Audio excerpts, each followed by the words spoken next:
Hello student, कैसे हैं आप लोग। मैं घनश्याम सर आज सिंधु घाटी सभ्यता की कहानी के बारे में पढ़ने जा रहे हैं। सबसे पहले हम लोगों को यह जानना है कि सिंधु घाटी सभ्यता ये भारत का ही नहीं बल्कि विश्व की प्राचीनतम सभ्यताओं में से प्रमुख है। और सिंधु घाटी सभ्यता एक नगरीय सभ्यता, नगर नियोजित सभ्यता, शहरी सभ्यता के नाम से जाना जाता है। ये उस समय के समकालीन जो सभ्यता थी, जिनमें नील नदी घाटी की सभ्यता यानी मिस्र की नील नदी घाटी की सभ्यता, मेसोपोटामिया की सभ्यता जिसका वर्तमान नाम इराक है, हांगहो की सभ्यता जिसे हम चीनी सभ्यता के नाम से भी जानते हैं, ठीक इसी तरह सिंधु घाटी की सभ्यता हमारे देश की प्राचीनतम सभ्यता है। और इसी सभ्यता से नगरीय व्यवस्था यानी नगरीय प्रणाली की शुरुआत होती है। तो चलिए अब हम लोग यहां लिखते हैं सिंधु घाटी सभ्यता। सिंधु घाटी सभ्यता, इसी सभ्यता को हम हड़प्पा सभ्यता भी कहते हैं। हड़प्पा सभ्यता, इसी सभ्यता को हम मोहनजोदड़ो की सभ्यता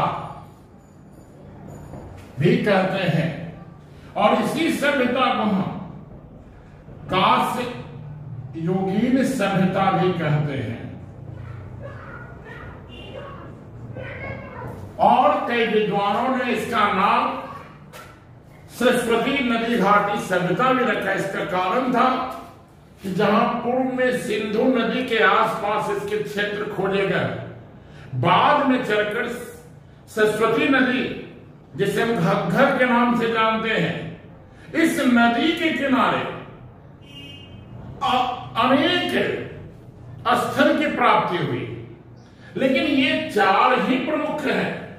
और इसके अलावा सिंधु घाटी सभ्यता को हम आज ऐतिहासिक कालीन सभ्यता, आज ऐतिहासिक कालीन सभ्यता भी कहते हैं। बच्चों में समझना है सभ्यता क्या है। ये सभ्य जो शब्द है, इसी सभ्य से सभ्यता का निर्माण हुआ है। तो सभ्यता का मतलब हुआ कि जहां सामाजिक, आर्थिक, धार्मिक रूप से जो एक मानक व्यवस्था थी,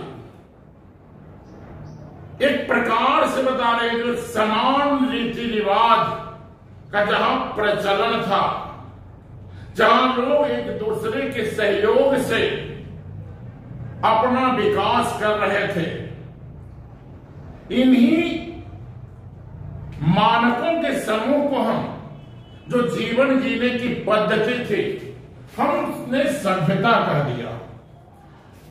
और इसके पहले सिंधु घाटी सभ्यता के पहले पाषाण काल, फिर ताम्र पाषाण काल का दौर पढ़ना पड़ता है। हम उसे पाषाण काल कहते हैं। पाषाण कालीन सभ्यता भी कह दिया जाता है। ताम्र पाषाणिक सभ्यता भी कहा जाता है, लेकिन मुख्य रूप से सिंधु घाटी सभ्यता का ही उल्लेख मिलता है, जहां मानव व्यवस्थित रूप से जीवन यापन करते थे। तो सिंधु नदी घाटी सभ्यता, जैसा कि सर जॉन मार्शल ने यह नामकरण किया था, क्योंकि सिंधु नदी के आसपास इसके क्षेत्र की खुदाई हुई थी।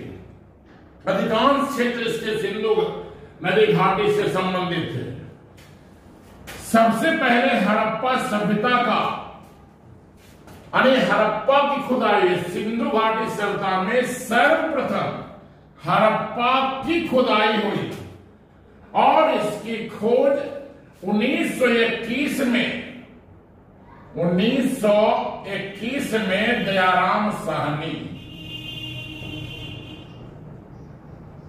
राय बहादुर दयाराम साहनी, आर.डी. साहनी, अरे राय बहादुर दयाराम साहनी ने किया था, सर जॉन मार्शल के निर्देशन में, और इसीलिए इसका नाम हड़प्पा सभ्यता पड़ा। फिर हड़प्पा सभ्यता, यानी हड़प्पा के बाद जो दूसरा प्रमुख स्थल था मोहनजोदड़ो, इसकी खुदाई 1922 ईस्वी में राखलदास बनर्जी, आर.डी. बनर्जी, यानी राखलदास बनर्जी ने किया और इसका नाम मोहनजोदड़ो की सभ्यता पड़ा। यह जो मोहनजोदड़ो है, ये सिंधु नदी घाटी सभ्यता का आज तक भी संपूर्ण स्थलों में सबसे विशाल स्थल था। यानी सिंधु नदी घाटी सभ्यता का सबसे विशाल नगर मोहनजोदड़ो, इसीलिए इसका नाम मोहनजोदड़ो की सभ्यता भी पड़ा। और संभवतः यह मोहनजोदड़ो, सिंधु नदी घाटी सभ्यता या हड़प्पा सभ्यता या खुद मोहनजोदड़ो की सभ्यता कहें, एक राजधानी नगर भी था। फिर हम देखते हैं कांस्ययुगीन सभ्यता। सबसे पहले इसी सभ्यता वासियों ने तांबा और टीन मिलाकर, तांबा और टीन मिलाकर, जिसको हम Cu+Sn, हम यहां पर अगर हिंदी के इंग्लिश में लिखे तांबा प्लस टीन को टी कर दें तो इस तरह देख रहे हैं तांबा प्लस टीन। ऐसे इसको हम कॉपर एंड Sn, तांबा और टीन को भट्टियों में जब इन्होंने गलाया तो एक नई धातु का जन्म हुआ, जिसे हम कांस्य या इसे हम ब्रॉन्ज भी कहते हैं। ब्रॉन्ज यानी कांस्य धातु, ब्रॉन्ज मेटल, कांस्य धातु का निर्माण हुआ, जो तांबा की अपेक्षा अधिक ठोस थी, और इस कांसे का काफी अधिक मात्रा में इसका प्रयोग हुआ। इसी कारण इसका नाम कांस्ययुगीन सभ्यता भी पड़ा। अब आते हैं आज ऐतिहासिक कालीन। तो हम सभी जानते हैं कि इतिहास को विद्वानों ने 3 भागों में बांटा है। 3 भागों में, जिसमें पहला आता है प्रागैतिहासिक काल। प्रागैतिहासिक काल, हम इसको प्राक इतिहास भी कहते हैं, यानी प्रोटो हिस्टोरिक एज। दूसरा आता है आदि ऐतिहासिक, और तीसरा आता है इतिहास काल, या इसी को हम ऐतिहासिक काल भी कहते हैं। तो बच्चों समझना है, अनेक वैसी घटनाएं, अनेक वैसा काल जहां से किसी भी प्रकार का लिखित साक्ष्य नहीं मिला है, और लिखित स्रोत नहीं होने के कारण हम उस काल की जानकारी उस समय के मानव द्वारा उपयोग में की जाने वाली जो वस्तुएं थी, उन वस्तुओं का अध्ययन करके हम इसका इतिहास जानते हैं। तो इसका सीधा अर्थ हुआ इतिहास से संबंधित वैसा काल जिसमें लिखित साक्ष्य का वर्णन नहीं है, अर्थात मानव को लिखना नहीं आता था, जहां लिपि का कोई उल्लेख नहीं है, इसे हम प्राक इतिहास काल कहते हैं। और इसी प्राक इतिहास काल के तहत पाषाण काल आते हैं, पूरा पाषाण, मध्य पाषाण और नव पाषाण काल। अब इसके बाद जो आता है ऐतिहासिक काल, ये इतिहास का वैसा काल है जिसमें उस समय के मानव ने लिपि का आविष्कार किया, लेकिन आज तक उसकी लिपि को विद्वानों ने नहीं पढ़ा। इसी कारण हम सिंधु नदी घाटी सभ्यता को आज ऐतिहासिक कालीन सभ्यता भी कहते हैं। और इसकी जो लिपि थी वह भाव चित्रात्मक यानी पिक्टोग्राफी, और जिसे हम ब्रुस्टोफेडोन के नाम से भी जानते हैं। अब आते हैं तीसरा ऐतिहासिक काल, जहां से इतिहास लिखने और पढ़ने की परंपरा की शुरुआत होती है, जहां से हम लिखित साक्ष्य के आधार पर हम इतिहास की जानकारी प्राप्त करते हैं, हम अतीत की जानकारी लिखित स्रोत से प्राप्त करते हैं, उसे हम ऐतिहासिक काल कहते हैं। जैसे सिंधु घाटी सभ्यता के बाद वैदिक कालीन सभ्यता। अब हमें समझना है सिंधु नदी घाटी सभ्यता कितनी बड़ी विडंबना रही। हम सभी भारतवासियों को अंग्रेजी शासन के आगमन से पहले यह पता भी नहीं था कि हम लोग किसी प्राचीन विकसित नगरीय सभ्यता के निर्माता रहे हैं। यह हमारे देश में वैसी सभ्यताएं थी जो विश्व में किसी अन्य देश में ऐसी व्यवस्था नहीं दिखलाई पड़ती थी। जब हमारे देश में अंग्रेजों का शासन स्थापित हुआ, वही अंग्रेज हमारे देशवासियों को तुच्छ समझते थे, हीन की दृष्टि से देखते थे और कहते थे कि भारतवासियों का कोई कल्चर नहीं है, ये तो गुलाम रहने का भी रहा है।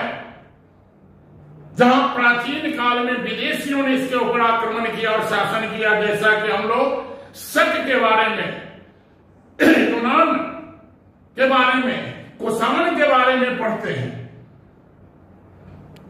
मध्यकाल में मुस्लिमों का शासन और फिर आधुनिक काल में अंग्रेजों का शासन। इसी दौरान 15 जनवरी 1784 ईस्वी में सर विलियम जोन्स नामक, यह सर विलियम जोन्स नामक एक टकसाल अधिकारी, ये सर विलियम जोन्स नामक एक विद्वान कोलकाता में, यानी कलकत्ता के फोर्ट विलियम में, विद्यार्थी प्रश्न भी पूछे जाते हैं फोर्ट विलियम कहां है, तो कोलकाता। और सेंट फोर्ट जॉर्ज कहां है का किला, तो कहां है, चेन्नई, जो पूर्व में मद्रास था। तो सर विलियम जोन्स ने एशियाटिक सोसाइटी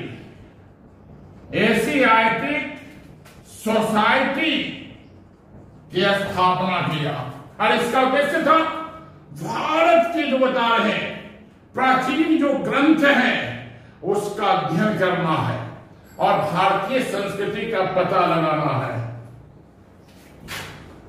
आगे चलकर अब यहां से क्रमिक रूप से देखते हैं। 1826 ईस्वी में सर्वप्रथम पहली बार एक अंग्रेज अधिकारी जिसका नाम था चार्ल्स मैसन ने हड़प्पा टीले का उल्लेख किया था। हड़प्पा टीला का उल्लेख किया था, लेकिन इस पर भी किसी ने ध्यान नहीं दिया। तो सबसे पहले हड़प्पा टीले की जानकारी किसने दिया? चार्ल्स मैसन। कब दिया? 1826।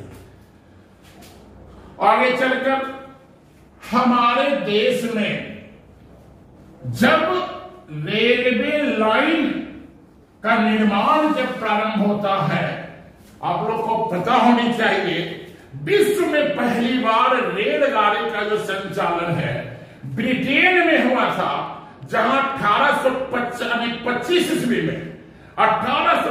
ईस्वी में इस संसार में सबसे पहले ब्रिटेन ने ही रेलवे लाइन का निर्माण किया और रेलगाड़ी चलाई। और सौभाग्य कहें कि हमारे देश के ऊपर अंग्रेजों का शासन था, उन्हीं अंग्रेजों के द्वारा हमारे देश में भी 1853 ईस्वी में रेलगाड़ी चलाई गई। और 16 अप्रैल 1853 तो फेमस है। बंबई से थाने 34 किलोमीटर की दूरी पर आज हम 16 अप्रैल को रेल दिवस भी मनाते हैं। तो और इस समय हमारे देश का जो गवर्नर जनरल था लॉर्ड डलहौजी, इसी समय कराची से लाहौर, यानी ये समुद्र तट के किनारे कराची और ये लाहौर, कराची से लाहौर जो वर्तमान में पाकिस्तान में ये नगर है। बच्चों, आपको ये जानना है कि सिंधु नदी घाटी सभ्यता का जो अवशेष है, ये इसका जो विस्तार था, ये कहां से कहां तक किन किन देशों से संबंधित है वर्तमान में। तो सिंधु नदी घाटी जो की सभ्यता जो है हमारे देश में, ये पश्चिमोत्तर, यानी भारत की जब बात करें तो पश्चिमोत्तर क्षेत्र में ये घाटी सभ्यता का विस्तार था। ये 3 देश से रिलेटेड है वर्तमान में। तो सबसे पहले अगर हम बात करें तो एक अफगानिस्तान, और अफगानिस्तान मात्र यहां इस सभ्यता से संबंधित 2 स्थल, केवल 2, जिनमें 2 का नाम है सोरतोघई और दूसरा का नाम है मुंडीगाक। यही 2 स्थल अफगानिस्तान में मिले हैं। बाकी इसके बाद जो इसकी खुदाई हुई हड़प्पा से लेकर अब तक, तो दूसरा जो कंट्री है वह पाकिस्तान है।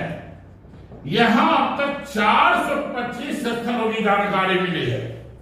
और तीसरा आपका देश है भारत, यहां 975। ये कोई एक्चुअल आंकड़ा नहीं है, हो सकता बढ़ सकता, लगभग इसके 1400 से 1500 साइट्स स्थल की जानकारी अब तक हो चुकी है। हमें यहां पे कोई कंफ्यूजन नहीं रखना। ये 3 देश से रिलेटेड है, अफगानिस्तान, पाकिस्तान और भारत। सबसे ज्यादा इस सभ्यता से संबंधित स्थल कहां है? भारत में। और अब भारत की थोड़ा बात कर ले तो हमारे देश में, भारत में इस सभ्यता से संबंधित स्थल किन किन राज्यों में मिले हैं? तो 7 इलाका। सबसे पहला हम लेंगे जम्मू कश्मीर, दूसरा ले लेंगे पंजाब, और पंजाब के बगल में ही हरियाणा, और चौथा ले लेंगे हम राजस्थान, ये सीक्वेंस में है, और 5वां ले लेंगे बताना गुजरात, और फिर 6ठा ले लेंगे महाराष्ट्र, और 7वां उत्तर प्रदेश। तो अब यहां पे कोई कंफ्यूजन नहीं, 7 राज्य से संबंधित है। जम्मू कश्मीर में एकमात्र स्थल मांडा, जिसकी चर्चा हम करेंगे। पंजाब में कई स्थल, रोपर जिसका वर्तमान नाम रूपनगर है, रोपर जो बहुत ही फेमस स्थल है। हरियाणा में कई स्थल हैं, बल वाले, राखी गढ़ी, मिताक्षर, ऐसे अनेक स्थल है। राजस्थान में एकमात्र स्थल है कालीबंगा, एकमात्र, जिसका अर्थ होता है काले रंग की चूड़ियां। गुजरात में धौलावीरा बहुत ही फेमस है, धौलावीरा, जिसकी खुदाई रविंद्र सिंह बिष्ट के द्वारा हुई थी। धौलावीरा जो कहा जाता है कि भारत का सबसे बड़ा सिंधु घाटी सल्तनत में खोजा गया नगर धौलावीरा, लेकिन बाद में सूरजभान के द्वारा जब हरियाणा में राखी गढ़ी की पता चला, राखी गढ़ी की खुदाई हुई, तो धौलावीरा से भी बड़ा उसका एरिया का क्षेत्र था। तो राखी गढ़ी जो है अब भारत में सिंधु घाटी सल्तनत का सबसे बड़ा स्थल। महाराष्ट्र में एकमात्र दैमाबाद, और ये सिंधु घाटी सल्तनत का दक्षिणी स्थल था, दक्षिणी पुरा स्थल। उत्तर प्रदेश में आलमगीरपुर, ये मेरठ में हिंडन नदी के किनारे है। तो हम लोग समझ चुके हैं। अब यहां से बात आती है कि जब कराची से लाहौर तक जब रेल के पटरी बिछाए जा रहे थे, जिसे ट्रैक के निर्माण के क्रम में ईंट की आवश्यकता पड़ रही थी, और इसी ईंट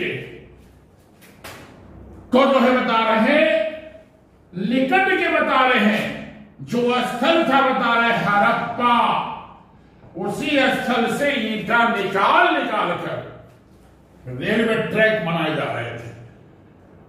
दो अंग्रेज भाई, इसको कहा गया ब्रंटन बंधु, जॉन ब्रंटन और विलियम ब्रंटन। ये जॉन ब्रंटन है और विलियम ब्रंटन, ये दो भाई हैं। इन्हीं दो भाइयों के नेतृत्व में रेलवे ट्रैक बिछाए जा रहे थे और इनके द्वारा हड़प्पा से ईंटें निकाली जा रही थी, मगर इन्हें यह पता नहीं था कि जहां से ईंट निकाल रहे ये कभी कोई मानव का बता रहे हैं निवास केंद्र होगा, इससे इनको मतलब नहीं था। फिर हम देखते हैं, हम लोगों ने यहां पढ़ा 15 जनवरी 1784 एशियाटिक सोसाइटी की स्थापना।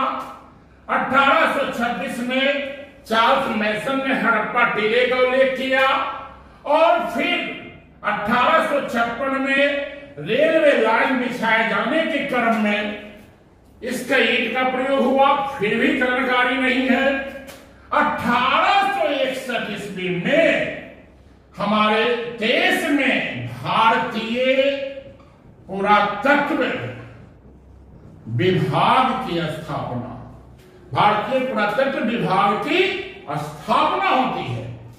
और इसी भारतीय पुरातत्व विभाग के जो प्रथम जनरल थे 1875 में अलेक्जेंडर कनिंघम को बनाया जाता है। अलेक्जेंडर कनिंघम महोदय इसके प्रथम जनरल बनते हैं, पहले जनरल अलेक्जेंडर कनिंघम को हम भारतीय पुरातत्व का जनक भी कहते हैं। अगर एग्जाम में आएगा भारतीय पुरातत्व का जनक या पिता किसे कहते हैं, अलेक्जेंडर कनिंघम। भारतीय पुरातत्व विभाग की स्थापना कब 1861। और भाई पुरातत्व क्या है, तो इस डिपार्टमेंट विभाग का मुख्य कार्य था भारत में जितने भी प्राचीन स्मारक थे, खंडहर थे, जितने भी बता रहे हैं, जो प्राचीन वस्तुएं थी, जो विराट रूप से पड़ा हुआ था, उन सभी प्राचीन खंडहर, भवन इत्यादि का बता अध्ययन करना था। और इस तरह एक प्रश्न भी पूछे जाते हैं, ध्यान रखना है, तो इंपोर्टेंट है, पुरातत्व क्या है, यानी पुरातत्व क्या है। बच्चों, ये दो शब्दों के मेल से बना, पुरा और जोड़ तत्व। पुरा का अर्थ प्राचीन और तत्व का अर्थ वस्तु। कैसी वस्तु है? प्राचीन वस्तु है। आखिर इस वस्तु का उपयोग किसने किया? तो आज से 5,000 वर्ष पहले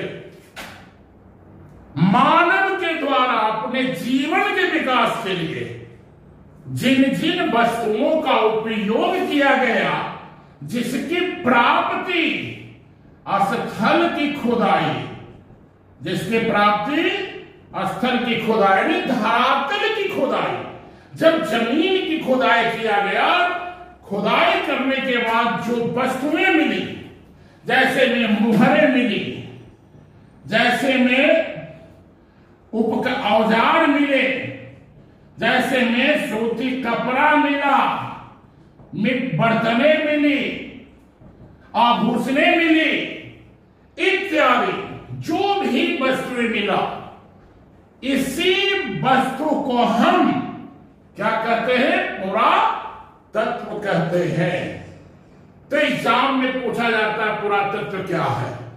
तो पुरातत्व दो शब्दों के मेल से बना है, जिनमें पुरा और पुरा का प्राचीन और तत्व का अर्थ वस्तु।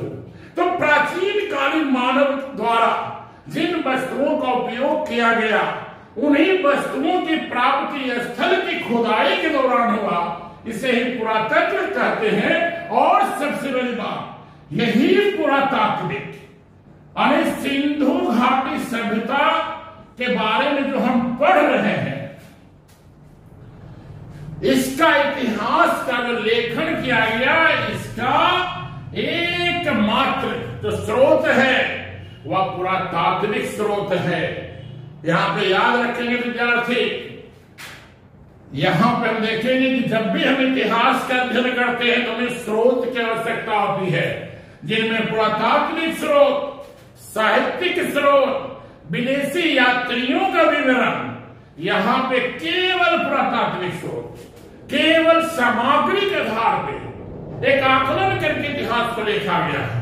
इसीलिए सिंधु घाटी सभ्यता का जो काल निर्धारण है, समय का निर्धारण है, वह भी विभिन्न विद्वानों ने अपने अपने अध्ययन के अनुसार अलग अलग बता दिया है। जो कहीं न कहीं विद्वानों में मतभेद है। सिंधु घाटी सभ्यता का जो इतिहास लिखा गया, वह विद्वानों ने बता रहे हैं अपनी समझ के परिणाम स्वरूप लिखने का काम किया है, क्योंकि इसकी लिखित साक्ष्य हमें मिली। लिपि तो मिला, लेकिन आज तक इस लिपि का अध्ययन नहीं हो पाया। तो हमें फिर कैसे पता चलता कि वहां के लोग किस तरह रहते थे?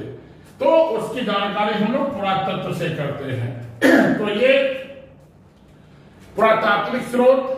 अब हम लोग यहां देखते हैं कितनी विडंबना है। 1921 ईस्वी में जाकर पता चलता है कि हमारे देश की प्राचीनतम सभ्यता सिंधु नदी घाटी सभ्यता, हड़प्पा सभ्यता है। 1924 ईस्वी में सर जॉन मार्शल ने विश्व के समक्ष इस खोज की जानकारी प्रस्तुत किया। और सिंधु घाटी सभ्यता के पहले हम भारतीय इतिहास में हम वैदिक सभ्यता को ही अपना प्रारंभिक सभ्यता मानते थे। लेकिन 20वीं शताब्दी में जब हमें सिंधु नदी घाटी संबंधित जब सभ्यता का पता चला, तब हमारे देश का प्राचीनतम सभ्यता सिंधु नदी घाटी सभ्यता हो गया। और इस तरह तो सर्वप्रथम हड़प्पा की खुदाई कब हुआ? 1921। किसने किया? राय बहादुर दयाराम साहनी।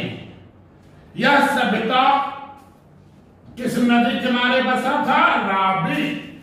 वर्तमान में रावी नदी जो है, जिसके किनारे ये सभ्यता थी हड़प्पा, ये कहां पड़ता है? पाकिस्तान में। और पाकिस्तान का जो है पंजाब प्रांत, जहां माउंट गोमरी जिले में यह स्थल है। सबसे पहले हड़प्पा की खुदाई हुई, इसीलिए इसका नाम हड़प्पा पड़ा। दूसरा प्रमुख स्थल रहा मोहनजोदड़ो। और मोहनजोदड़ो की खुदाई 1922 में किसने किया? राखल दास बनर्जी। राखल दास बहुत सिंपल है। हड़प्पा की खोज दयाराम साहनी ने रावी नदी किनारे किया 1921। मोहनजोदड़ो की खुदाई 1922 में राखल दास बनर्जी ने किया। और ये सिंधु नदी के किनारे, ये सिंधु नदी किनारे मोहनजोदड़ो का शाब्दिक अर्थ क्या होता है? मृतकों का टीला या प्रेतों का टीला। और मोहनजोदड़ो को हम सिंध का बाग भी कहते हैं, सिंध का बाग भी कहते हैं, क्योंकि बहुत उपजाऊ क्षेत्र था। और मोहनजोदड़ो जो है सिंधु घाटी सत्ता का सबसे प्रमुख स्थल। यहीं से विशाल स्नानागार, विशाल स्नानागार, यहीं से विशाल अन्नागार, अन्नागार की प्राप्ति हुई है। कई बार परीक्षाओं में आए हैं। विशाल स्नानागार की प्राप्ति सिंधु नदी घाटी सभ्यता के किस स्थल से हुआ है? तो मोहनजोदड़ो से। कई बार प्रश्न आए हैं विशाल अन्नागार कहां से मिला? मोहनजोदड़ो से। सिंधु नदी घाटी का सबसे बड़ा नगर कौन था? मोहनजोदड़ो। मोहनजोदड़ो की खुदाई किसने किया? राखल दास बनर्जी। मोहनजोदड़ो की खुदाई किस वर्ष 1922? मोहनजोदड़ो किस नदी किनारे? सिंधु नदी किनारे। हड़प्पा की खुदाई किसने किया? राय बहादुर दयाराम साहनी। हड़प्पा की खोज कब? 1921। और हड़प्पा की खोज 1921 में दयाराम साहनी ने किसके निर्देशन में किया? Sir John Marshall. ये कौन थे? ये थे भारतीय पुरातत्व विभाग के डायरेक्टर जनरल। और यही सर जॉन मार्शल ने 1924 में, देखिए खुदाई 1921, लेकिन पूरे विश्व के समक्ष 1924 में इन्होंने जानकारी दिया। जब अंग्रेजों को पता चल गया कि अरे भारत में ऐसी सभ्यता थी जो विश्व में कहीं नहीं थी, तब उन्हें आश्चर्य लगा। और इस तरह अब यहां से इसकी स्थल 3 प्रतिदिन बता रहे हैं खुदाई प्रारंभ होती गई। अब हड़प्पा मोहनजोदड़ो के बाद जो तीसरा प्रमुख स्थल है वह है चन्हूदरो। चन्हूदरो भी पाकिस्तान में है और जो मोहनजोदड़ो के दक्षिण में स्थित है, जिसकी खुदाई 1931 में हुई थी। कब हुई थी? 1931 में। और किसने किया था? गोपाल मजूमदार। और यह जो है ये भी सिंधु नदी के किनारे। तो देख रहे हैं सिंधु नदी के किनारे एक से जब स्थल मिलने लगा, विद्वानों ने सर जॉन मार्शल ने सिंधु नदी घाटी सभ्यता का लिया। तो बच्चों हमें समझना, हम सिंधु नदी घाटी सभ्यता का है, हम हड़प्पा सभ्यता का है, हम मोहनजोदड़ो की सभ्यता का है, हम कास्यगीन सभ्यता का है, हम आज ऐतिहासिक कालीन सभ्यता के सभी एक ही हैं। तो हम आज से 5000 वर्ष पूर्व की कहानी को पढ़ रहे हैं कि कैसे 5000 साल पहले मानव यहां जीवन यापन करता था। विडंबना है। हमें तो बहुत सारे स्थलों के बारे में भी जानना है। चन्हूदरो ये इंपोर्टेंट स्थल है। इसके साथ ही बता रहे लोथल का जिक्र भी होगा। ये भी महत्वपूर्ण स्थल, इसकी खुदाई कहीं 54, कहीं 55, कहीं 53 में देता है। तो 53 से 55 तक हम मान लेंगे। और इसकी खुदाई रंगनाथ राव ने किया था। ये कहां है? लोथल जो है गुजरात राज्य। किस राज्य में है? गुजरात में। नदी का नाम है भोगवा। भोगवा नदी किनारे। अब प्रश्न पूछा गया है लोथल किस राज्य में है? कहां होगा? गुजरात। किस नदी किनारे? भोगवा नदी किनारे। और लोथल से क्या मिला हम लोग तो भी आगे पढ़ेंगे ही। आज तो सिंधु नदी घाटी सभ्यता पढ़ने के जो पढ़ रहे हैं, इसमें पूरा एक प्रकार से कंफ्यूजन क्लियर करना है और कहीं से भी बता रहे हैं। और अगर खुदाई की भी बात करें, क्या मिला, तो सबसे इसका फेमस है लोथल से युगल समाधान। युगल समाधान का मतलब है लिपटे हुए शब्द।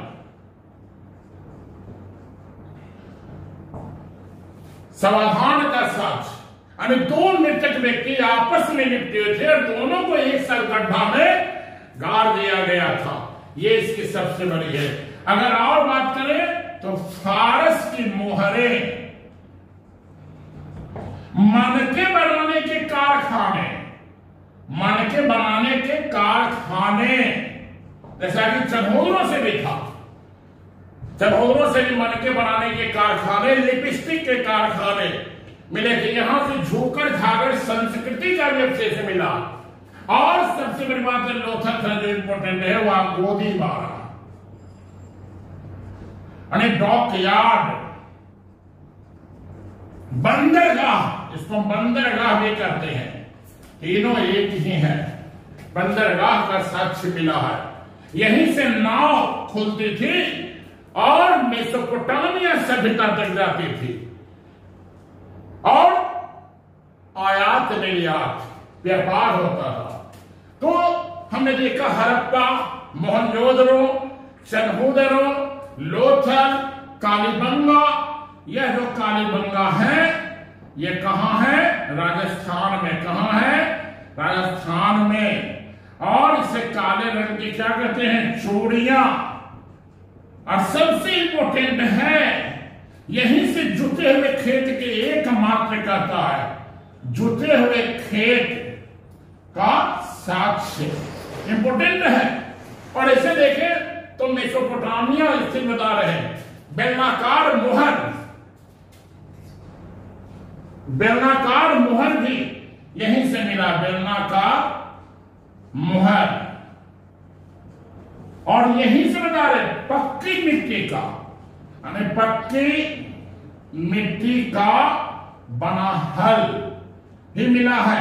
हल के बारे में अगर बात करें तो हड़प्पा में लकड़ी का हल, कालीबंगा में पक्की मिट्टी का बना हल और बनवाली में भी कच्ची मिट्टी का हल मिला है। बता रहे बैल खिलौना मिला है। कई बार परीक्षाओं में पूछे गए हैं। तो कालीबंगा किस राज्य में है? राजस्थान। कालीबंगा जुटे हुए खेत का साथ कहां से मिला? कालीबंगा से। और कालीबंगा किस नदी के किनारे था? तो घग्गर या सरस्वती, इसी को कहते हैं। और इसकी खुदाई कब हुई थी? 1953 में। और इसका खोज किसने किया था? तो ब्रजवासी लाल, कालीबंगा की खोज। तो हड़प्पा, मोहनजोदड़ो, चनहोदरो, लोथल, कालीबंगा और बनवाली। बनवाली जो हरियाणा में कहां पड़ता है? हरियाणा में। और यह भी घग्गर नदी के किनारे, क्योंकि हरियाणा में एकमात्र नदी बहती है घग्गर। और इसके खोज करता थे रविंद्र सिंह बिष्ट। रविंद्र सिंह बिष्ट थे। तो सिंधु नदी घाटी सभ्यता संबंधित एक ने अनेक स्थलों का बता रहे जिक्र है। तो विद्यार्थी यहां हम लोग देखेंगे सिंधु नदी घाटी सभ्यता का विस्तार। यह सभ्यता जो है इसका जो वर्ग किलोमीटर है क्या है और किस प्रकार से फैली थी। तो यहां पे देखेंगे, सबसे पहले बताते हैं कि इसका जो क्षेत्रफल था, क्षेत्रफल 12,99,600 वर्ग किलोमीटर है। लगभग 13 लाख वर्ग किलोमीटर में फैला हुआ। और इसकी आकृति की बात करें तो ये त्रिभुजाकार है, त्रिभुजाकार। और विस्तार की अगर बात करें फिर से वह बताते हैं, पूर्व में आलमगीरपुर, आलमगीरपुर, पश्चिम में सुतकागेन रोड और उत्तर में मांडा, दक्षिण में दैमाबाद। यही इसका चौहद्दी है। तो यहां पे देखते हैं कि ये मांडा है और यहां पे देखते हैं ये सुतकागेन डोर है और यहां पे बता रहे हैं आपका दैमाबाद पड़ता है, दैमाबाद। और ये जो इलाका है यहां पे आपका आलमगीरपुर है। तो इस तरह से देखिए इसकी जो आकृति है इस तरह से, ऐसा नहीं कि इस एरिया में इस तरह से, ऐसे करके देखें तो इसका आकार त्रिभुजाकार और इस तरह से ये फैला हुआ क्षेत्र था। तो इसकी आकृति कैसी है? त्रिभुजाकार है। तो यहां पे मांडा, दैमाबाद, ये किस राज्य में? महाराष्ट्र में गोदावरी नदी किनारे या प्रवरा नदी भी लिखता है, प्रवरा नदी के किनारे। और ये सुतकागेन डोर, सुतकागेन डोर बलूचिस्तान में पड़ता, पाकिस्तान के बलूचिस्तान, बलूचिस्तान में दास्त नदी किनारे, नदी का नाम है दास्त नदी। इसने खोज करता है ऑरेनस्टाइन, ऑरेनस्टाइन ने सुतकागेन डोर की खोज किया था 1927 में। यहां गौर करते हैं आलमगीरपुर है, आलमगीरपुर ये पड़ता है वर्तमान में पश्चिमी उत्तर प्रदेश, मेरठ, हिंडन नदी किनारे। तो ये इसका हो गया एरिया।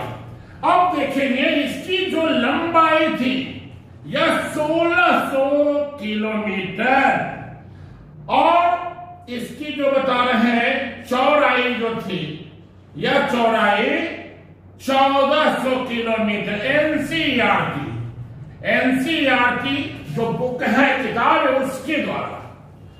तो एनसीईआरटी के तहत 1400 किलोमीटर। तो देख रहे हैं इसकी जो लंबाई है 1600 किलोमीटर, चौड़ाई 1400 किलोमीटर और ये जो इधर है प्रायद्वीपीय क्षेत्र है। हम सभी जानते हैं कि वैसा स्थल जो 3 ओर से घिरा हो, एक और स्थल से प्रायद्वीप कहते हैं, तो ये समुद्री इलाका इधर पड़ता है, अरब सागर का प्रायद्वीप है। तो यहाँ इसका भी एरिया 1300 किलोमीटर उस समय का प्रायद्वीपीय जो क्षेत्र था। तो ये इसका विस्तार हो गया, क्षेत्रफल हो गया, आकृति हो गई। और आगे की जो कहानी है सिंधु नदी घाटी सभ्यता संबंधित, अब हम लोग इसके जो सेकंड पार्ट होगा उस पार्ट में आप लोगों को जानकारी दी जाएगी।